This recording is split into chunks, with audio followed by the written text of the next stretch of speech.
The company was founded with kind of an activist purpose in mind. There's so many organizations doing great work of, giving people information about factory farming and health and environment. And then after people learn about that stuff, what do they eat? Well, our goal is to create those solutions to answer that question. What do you eat? You can eat this. Seitan has always been a favorite food of mine.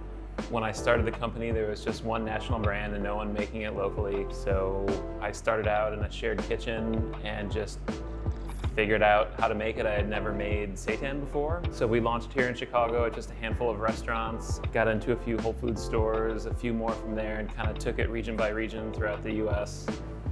In 2013, we opened the Breakroom here, which is attached to our factory. We really wanted to have an opportunity to interact more directly with the public and try out new recipes. And meet our neighbors. And meet our neighbors.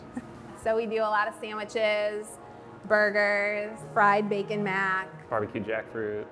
Probably my favorite overall would be the togarashi bowl. That's something that I definitely eat almost, maybe not every day, but pretty close.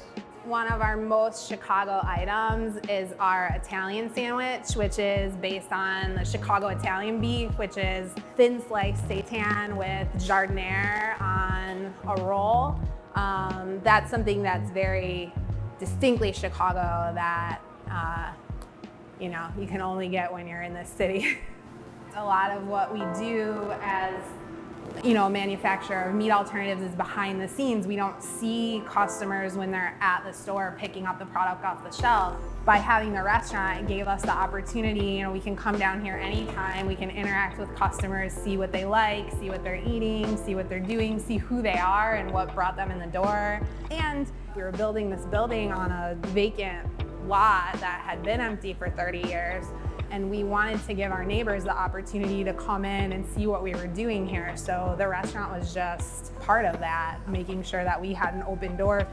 For a lot of people who come in here, I think, they're not vegetarian, they're not vegan, but we're their neighborhood place. So, we see a lot of our neighbors, a lot of old Chicago guys who we see when we're out walking our dog and they say, I came in and tried that vegan Italian beef, that was pretty good.